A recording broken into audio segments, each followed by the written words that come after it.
और संयुक्त मोर्चे के समस्त लीडरशिप, मेरी माताएं, बहनें, बच्चों, प्रेस के लोग,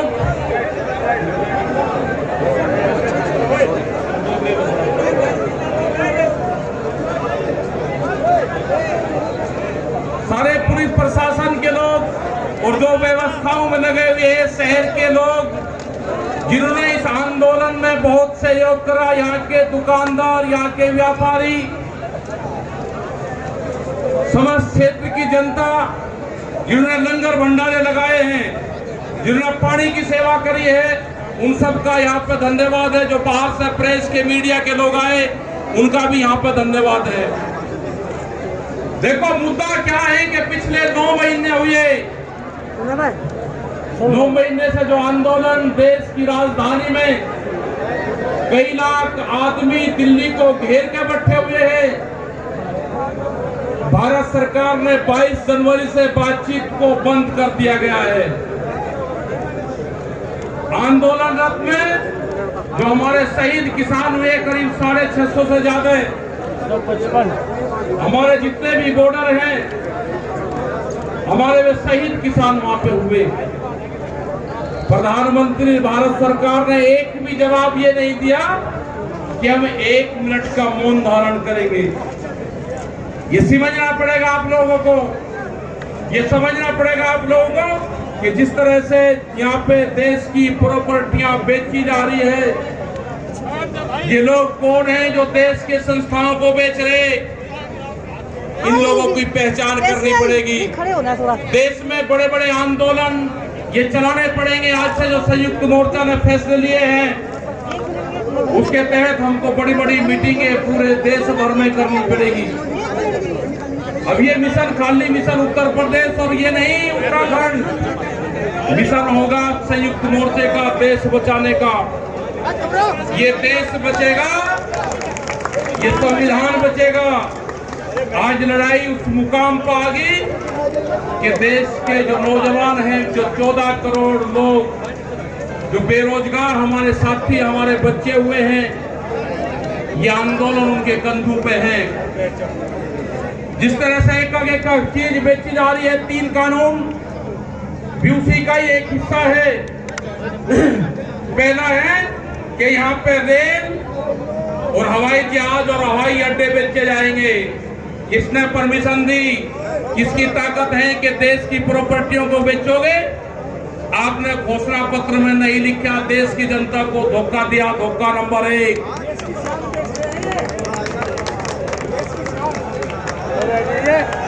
धोखा नंबर 2, बिजली बेचेंगे प्राइवेट नंबर 2 कहीं घोषणा पत्र में नहीं लिखा। जब वोट मांगी नहीं कहा कि बिजली भी बेचेंगे। नंबर 3, ये सड़क बेचेंगे, सड़कों पर टैक्स लगेगा और NH के आसपास 500 मीटर तक अपनी कोई चाय की दुकान और गुमटी भी नहीं लगा सकता। अगर किसी ने चाय का खोखा रखा तो वह जमीन उसकी गांव समाज में निहित होगी। ये सड़कों को बेचने का काम करेंगे। ये देख लेना क्या क्या चीज बिक्री है। ये सेल फॉर इंडिया का बोर्ड देश में लग चुका है।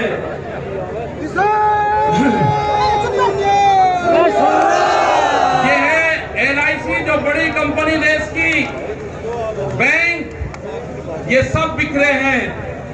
इनके खरीदार कोई और नहीं है, खरीदार अडानी और अंबानी हैं। ये बिक्रे हैं सब। FCI की जमीन जहाँ पे हमारा भंडारण होता था, वे पूरी जमीन, पूरे गोदाम अडानी को दे दिए गए हैं। पूरी FCI के जो गोदाम है अडानी के कब्जे में है। आपके पास में, भारत सरकार के पास में कोई भी गोदाम अब नहीं बचा है। देश के बंदरगाह, पूरा जो समुद्र के तट से 100 किलोमीटर तक एक कंपनी को बेच दिए। वे बंदरगाह भी बिके, ये भी आपको जानकारी होनी चाहिए। वहां पे जो मछली पालन किसान हमारा था, जो नमक का किसान हमारा था, सब खत्म हो गए। बड़े बड़े बंदरगाह वहां पे बिक चुके हैं।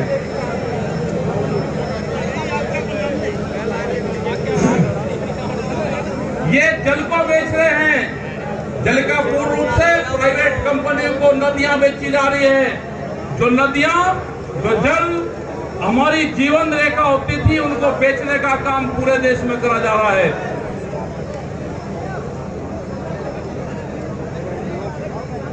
ये इंडिया ऑनलाइन सेल, मतलब कोई भी कीमत किसी भी चीज की लगा सकता है। भारत बिकाऊ है, ये भारत सरकार की पॉलिसी है। अब खतरे में कौन कौन है?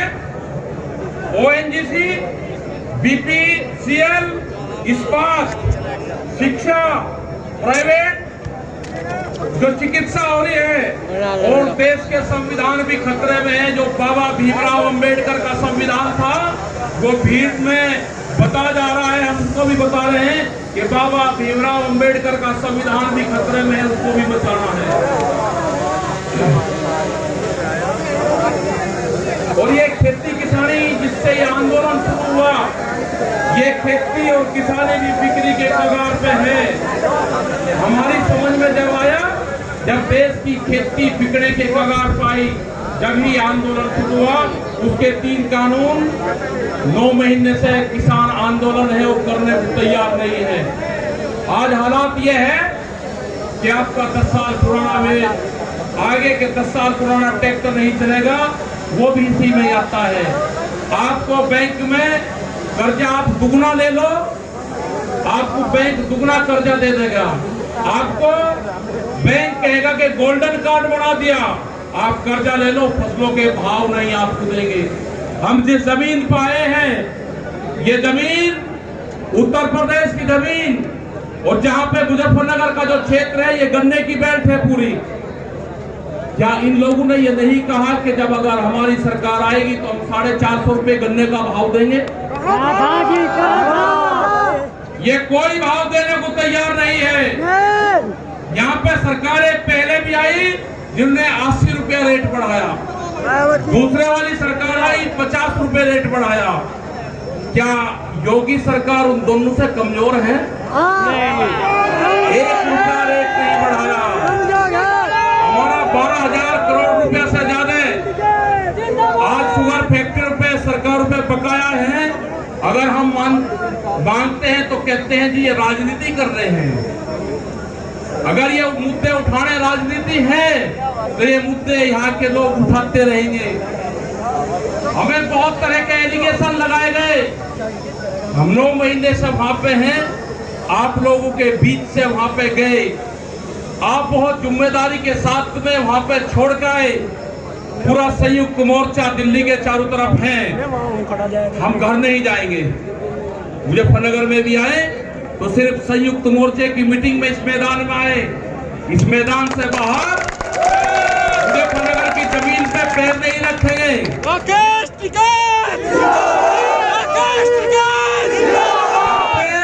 मुजफ्फरनगर की जमीन पे हम पैर नहीं रखेंगे, हम गाड़ी से यहाँ से वापसी जाएंगे।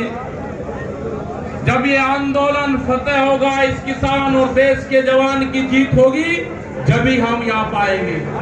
अत्याचार बहुत है, यहाँ पे पुलिस फोर्स के लोग भी होंगे, यहाँ पे पुलिस फोर्स के लोग हैं, उनकी सैलरी 25 और 30 हजार रुपए है। ड्यूटी वे 24 घंटे देंगे। मास्टर जो प्राइमरी का टीचर है, उससे आधी सैलरी उनकी होगी। वे आवाज नहीं उठा सकते, उनकी आवाज को दबाया जाता है। उनका जो क्वार्टर है वो 500-600 फीट में है। उनके क्वार्टर बड़े बड़े, उनकी सैलरी भी टीचर के बराबर उनकी सैलरी हो। वे ड्यूटी देते हैं 24 घंटे। जितने भी सरकारी कर्मचारी हैं, उनकी पेंशन खत्म करोगे। एमपी एमएलए की पेंशन लोगे तो 2-3 दिन, कर्मचारियों की पेंशन खत्म करोगे। आप देश में प्राइवेटाइजेशन करोगे तो रोजगार खत्म होंगे। हमारी समझ में एक बात नहीं आई, जो बड़ी बड़ी कंपनी 67,000 और 21 लाख करोड़ रुपया सरकार का लेकर भाग जाती है, उन्हीं को ही फिर बड़े बड़े संस्थाएं बेच रहे हैं। वो पैसा कहां जा रहा है? अगर पूरे हमारे संस्थाओं के रेल में बिक्री है, रेल के 4.5 लाख कर्मचारी बेरोजगार होंगे। मैंने जो सफाई कर्मचारी है उनसे बातचीत करी, रेलवे के या किसी भी नगर पालिका के हो, 5 और 6 हजार रुपए में वे सफाई कर्मचारी वाल्मीकि समाज के लोग नौकरी करेंगे यहाँ पे। अगर ठेका पड़ता होगी तो रोजगार जाएगी। अगर प्राइवेट कंपनी के हाथ में ये कंपनी आ जाएगी, जिस तरह से रेलवे गई, 4.5 लाख कर्मचारी बेरोजगार होंगे। जो रेहड़ी पटरी के लोग अपना रोजगार चलाते थे, वे 4.5 करोड़ लोग हैं, वे बेरोजगार होंगे। बड़ी बड़ी एमेजॉन जैसी कंपनी आ रही है जो इस देश में व्यापार करेगी, इस देश में मॉल खुलेंगे। वे हमारे मजदूर भाई कहां जाएंगे? ये उनकी भी लड़ाई है। ये लड़ाई जितनी भी संस्थाएं बिक रही है उसकी लड़ाई है। और आपने आगे की और हम बात बता देना चाहते हैं। ये लड़ाई शुरू हुई 3 काले कानून से। ये लड़ाई शुरू हुई एमएसपी पे गारंटी कानून से। हमने एक ही जिले का एक डाटा भारत सरकार को दिया, यहाँ उत्तर प्रदेश के अधिकारियों को दिया, यहाँ के मुख्यमंत्री को दिया। रामपुर जिले में जो मंसूरी धान की खरीद होती है वो बिहार में पैदा होता है, उसको बेच रहा है यहाँ पे। वो पंजाब जाता है, हरियाणा जाता है। बड़े व्यापारी का धान फसलें एमएसपी पे बिकती है, किसान की 10 से 15% बिकती है। ये आपको समझना होगा। पूर्ण रूप से फसलों के दाम नहीं तो वोट नहीं, ये नारा लगाना पड़ेगा। फसलों के दाम नहीं तो वोट नहीं। जब तक इस सरकार को वोट की चोट नहीं दोगे, ये दोनों बाहरी लोग हैं, इनको यहां से जाना होगा। अमित शाह, मोदी और योगी ये चुनाव जीत का है। ये उत्तराखंड से चुनाव जीत के प्रधानमंत्री बने, कोई ऐतराज नहीं। उत्तर प्रदेश की जमीन से जीत के गुजरात में गुंडागर्दी के दम पे आना हो, वहां पे पुलिस स्टेट है, वहां पे जीत के देश का प्रधानमंत्री बने, कोई ऐतराज नहीं है। लेकिन उत्तर प्रदेश की जमीन पे ये दंगा करवाने वाले लोग हैं, इनको यहाँ पे बर्दाश्त यहाँ की जनता नहीं करेगी।